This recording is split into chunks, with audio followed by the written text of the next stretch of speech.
I would choose a white man riding the back of a bear with a pitchfork and a flamethrower every single time. What's up, everybody? And thank you so much for tuning in on today's episode. If you are joining for the very first time, thank you so much for clicking on this video. I hope this is not going to be your last time. Last week, we had a conversation on this channel. I shared with you guys an interview that has been going viral on TikTok and as well on Twitter, where this interviewer was going on the street and asking ladies and women if they would choose to be stuck in the forest with a bear or a man. 7 out of 8 people chose to be stuck in the forest with a bear, and this obviously rubbed some people's ego, which you guys already know. It was a very viral conversation, and I think it's still going viral even till now. And women have proved over and over again with solid points on reasons why they would choose to be stuck in the forest with a bear. This woman decided to redirect the question and ask white people to sit in their humility and tell them that hope they know that this same thing is equivalent to asking a black woman if they are in the conference room, would they choose white man walking into the conference room or a white woman? And the response has been mind blowing. There are so many white women who are pissed at some of these responses because this video went freaking viral, and I think it's sitting at around 11,000 comments right now. I have put together this clip, what this lady said, and some stitches as well. So without wasting much time, let's just get right into it before we come back to the comment. Hey, white women. I know y'all are getting real excited about the man versus bear conversation. I get it.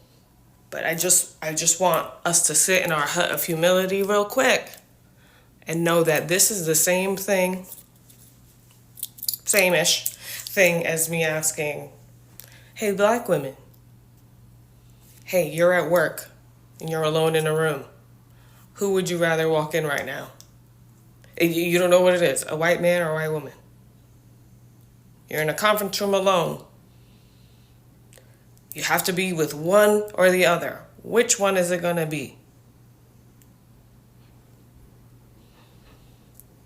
Now, be careful how you feel about this, because how did man feel when we picked bear, okay? All right, women, I just want us all to just be in our proper placement. I love the conversation. I just, you know what I'm here for.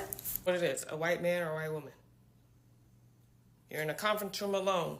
So basically, Sis is saying that asking if you'd rather be alone in the woods with a man or a bear is equivalent to asking black women, you're alone in a conference room, who would you rather walk in, a white man or a white woman? I would choose a white man riding the back of a bear with a pitchfork and a flamethrower every single time. My last job, we were in a team meeting and there was a white woman and she stood up and said, I don't mean to speak for you, but, and proceeded to speak not only for me, but over me. Later, I pulled her alone in the conference room and I politely asked her to never assume that I need her to speak for me again. Although I appreciated the gesture, I'm very capable of speaking up for myself.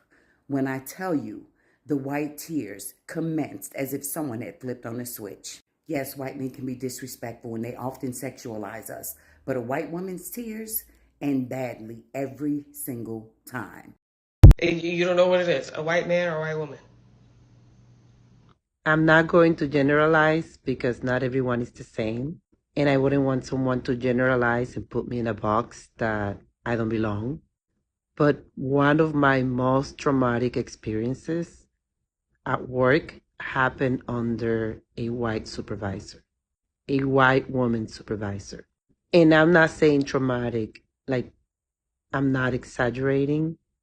I could not believe the belittling, the microaggression, just the way that I was treated overall in academia.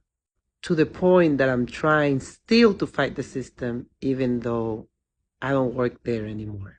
As someone who has gone through a lot of struggles in life as a Black Latina, as it relates to having access and opportunities to spaces where people don't look like me, being homeless, trying to move up the ladder, getting a doctoral degree because that's what society tells us to do. That's what she told me to do, to be able to move up the ladder in academia. And then blatantly told me that I don't belong in those spaces because of the way that I look. and other things that are just so traumatic to recount. Anyway, get my book. It's called Leadership is a Responsibility. Unfortunately, I went and interviewed other Black women and women of color in the workplace. And unfortunately, it's a very common experience.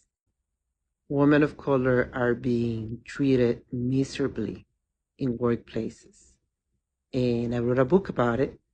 And to reflect on my own experience and their experience, the only thing that I could relate my experience to was The Handmaid's Tale, the dystopian nightmare that women were put through. And I created a fictional character, not a fictional character, but I named those white supervisors of Karen, coming from Karen, just to give it a little bit of pop culture.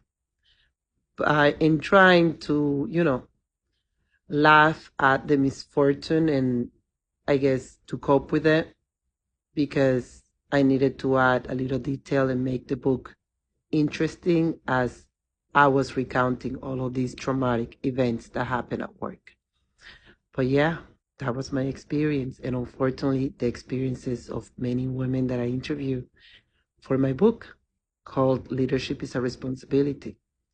It was tough, it was bad, it was inhumane, and it's still happening. You have to be with one or the other. Which one is it going to be? Sis, we're gonna go there. Okay, listen. I love this. All right.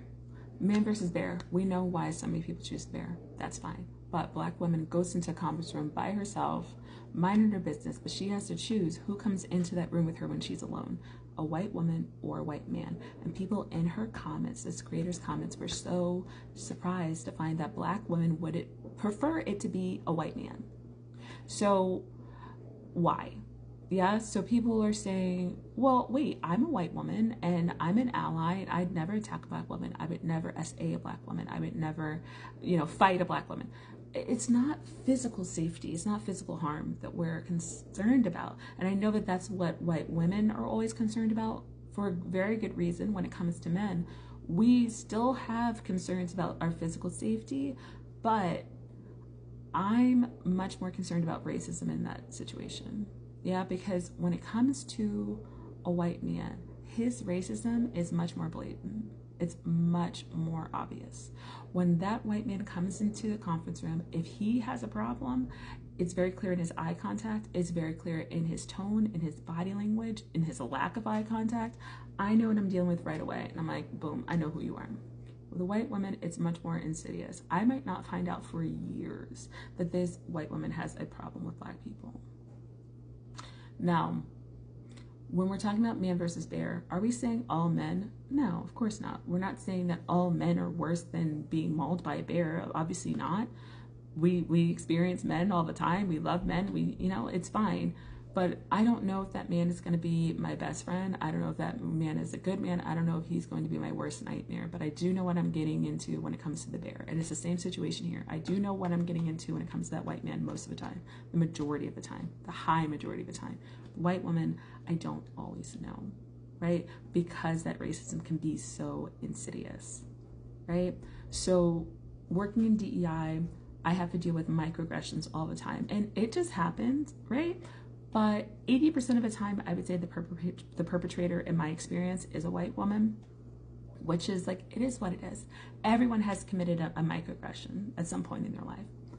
But it's the way that gets handled. When I call in a white man for a microaggression, he's either going to accept my advice and move on, grow, or I'm gonna have to escalate it and pass the baton on over to HR. With a white woman, I'm gonna have to deal with a different level of defensiveness. Not all the time, but a good portion of the time. I have to deal with white tears. I have to deal with centering. I have to deal with virtue signaling.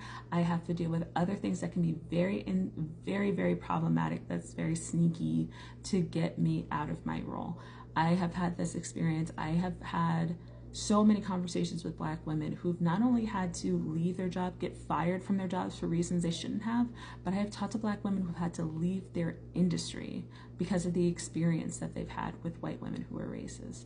Now, does that mean that all white women are a problem? No, but it's good to understand that there's like an extra sense of guardedness, and it's important to understand that that there needs to be like a good intention of building trust, because there's so much history there. Not only just history, there's so much lived experience that Black women have had with a white woman who may have seemed really friendly, but it turns out had a lot of problems with Black people.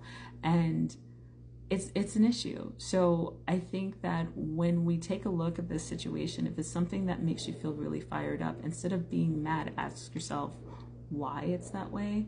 The last thing that I'll say is, in the comments, there's a lot of people that are saying, white women specifically, that are saying, you know, I just don't understand. I need you to explain this to me. I need you to be gentle with me when you explain this to me. I need you to share a resource with me, right? And I had told somebody in the comments, I made the mistake of saying, well, just Black women have written about this for a long time, that go read one of those. I need you to send me a link. That's the shit I'm talking about. Like, I'm an ally, just send me over a link and I'll learn from that. No, look it up yourself. It's that sense of, I'm like now your indentured servant and I have to go and do the work for you. Well, I want a more personal touch.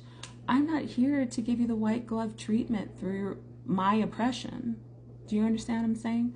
So it's like being conscious of that issue, I think, is very important for folks to do. And yeah, I'm open for the dialogue. What do you guys think about what this creator started? I saw a lot of comments of white people in the comment section of our video stating that they are going to sit and actually have a thought about this or think about this, because there's just something in them that got triggered literally listening to what she said. Now I want to redirect this question. As a Black person literally watching this video, would you rather a white man walk into the conference room or a white woman? So many people in the comment section pick that they would rather a white man walk into the conference room. And I love how the last woman on that stage literally analyzed and explained and broke every single thing down. As well, in the comment section of the original creator, there are so many comments from white women also saying they will want to see a breakdown or more explanation on what she meant or something like that.